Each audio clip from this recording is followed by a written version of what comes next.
Hello, my dear prepper friends. This is Lee, the coldwarprepper, and let me clear my eyes. I'm re-recording. I ended my last attempt at doing this video with a prayer asking Saint Michael to guard and protect the citizens of Ukraine, and it's very emotional, and I kind of started crying. I'm going to ask you, just do me a favor instead of us praying here, because I get emotional, I cry, and I would just ask you to pray for the people of Ukraine, pray for peace, pray for salvation, pray for the children. Children should never have to witness what children witness in the world. We as adults should never have to witness what we witness in the world. And not all of us live very long after it. Right now we have the highest suicide rate among combat veterans that we've ever seen in our life. We're losing one a day on average to suicide because it's difficult to see some of the things that we've seen and live with that in your memories, in your sleep, in your dreams, and so pray for those who have seen war, that they can be saved from it, and pray that no others will ever see war. I think that's the most important thing. If we can save those who have seen it and keep others from seeing it, that's what really counts. That's the most important thing. But anyhow, I wanted to give you some updates. Number one, yesterday, President Putin put his nuclear forces on a high level of alert. I'm assuming that this is probably going to be somewhere equivalent to our DEFCON 2 or DEFCON 1. I don't know their levels of alert at all. I don't pretend to know it. I'm going to assume this is a fairly high level, probably, if not the top, right at the top. And so he's probably, let's not assume, that doesn't necessarily mean that he's going to use them for first strike. It could be that he anticipates that we're going to first strike, and that's preempt, and that would be his defensive volley. I don't like to speculate. All we do is deal with facts, and the fact is that he has placed his nuclear forces at a high alert. Number two, today, according to Moscow Post and according to the New York Post and a couple other news agencies, Putin, along with some of his key billionaire oligarch friends, have departed Moscow and have gone to his dacha in the Ural mountains, and Gory Urali, the Ural mountains. And so think of that the same as us moving President Biden from Washington, D.C. to Camp David. So why did they move him? Is it because they anticipated a retaliatory strike on Moscow? Is it because last night, number four, overnight, the ruble lost 41% of its value on the world market? So imagine you're a Russian. You went to bed with $100 in your pocket. You wake up the next morning and you've only got 60 left. 40 just flew out the window. That's exactly what happened to Russia over the course of the weekend with these sanctions that were put in place. So the people are not very happy with Putin either. So is going to the Gory, the Dacha in the Gory, is that because he's afraid of a nuclear strike or because he's afraid of a Russian strike?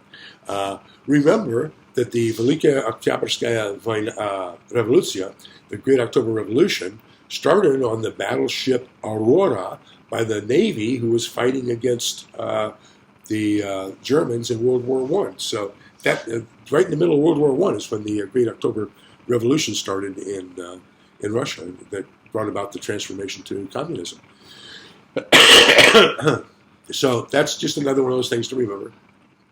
The people will rebel when they're very, very upset. We also had the meeting today, and I haven't heard the results of it. I do know that for the protection of the Ukrainian president, they flew him in a Polish helicopter to the meeting on the Belarusian border. So he was there to discuss or negotiate peace with the Russians. I can imagine the Russians probably said, lay down your arms and unconditionally surrender. And the Ukrainians probably looked at him and said the exact same thing, quoted the same thing that those border guardsmen did on Snake Island right before the 5-inch shell took them out. And that is, go do something to yourself. If it were the Ukrainians making the demands, I would say they're probably going to say, lay down your weapons, leave our country, and start sending us money to rebuild everything that you have destroyed, and reparations for all of the families of the people whose husbands, sons, fathers you have killed. I don't think that the negotiations went that far, to be honest with you. I don't see how they could have. But that's where we are.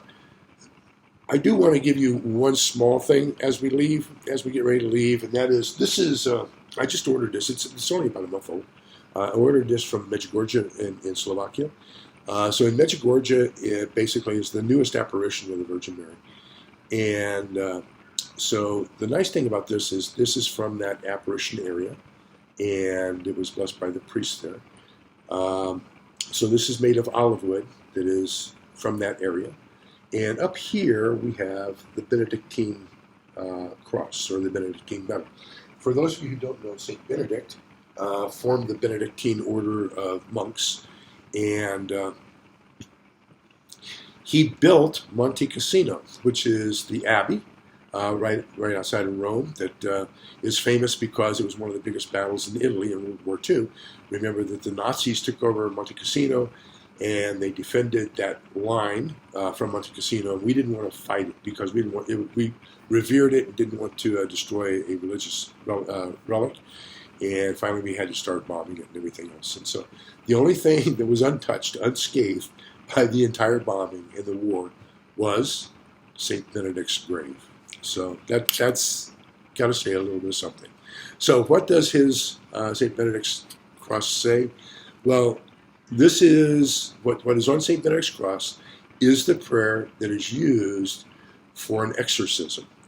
And right now, I believe, my personal belief, we need a worldwide exorcism to get rid of all the evil in the world. So this is the prayer of St. Benedict. Crux sacra sit mihi lux, non draco sit mihi dux, Vade retro Satana, non suade mihi vana.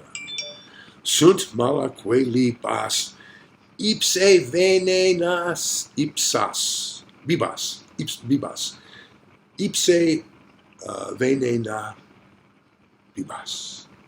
So, what does it mean? It says, Crux sacra sit mihi lux. Let the cross of Jesus be my light. Non draco sit mihi dux. Don't let the dragon or the devil be my guide. Vene retro Satana. This is famous, made famous by Jesus in his 40 days in the desert. He says, get behind me, Satan. Non suade mihi vana. Don't tempt me with your vanities. Sunt quae libas. Don't let evil guide me in any way. Ipse venena bibas. So ipse is to drink. Ipse. Venena, you should probably know, because it's the root word there is venom in English, which is poison. Venena. So ipse venena, drink the poison, bibas yourself. So basically in the prayer we're telling Satan to get behind us, leave us alone, let us be led by the peace of the cross, and drink his own poison, get out of here, go away. So if you can remember that, we need a worldwide exorcism of evil, and we need for good people to stand up and to pray daily and pray for peace. The one thing we don't want is for these poor children to ever have to see war. So with that, WWIII signing out. Take care.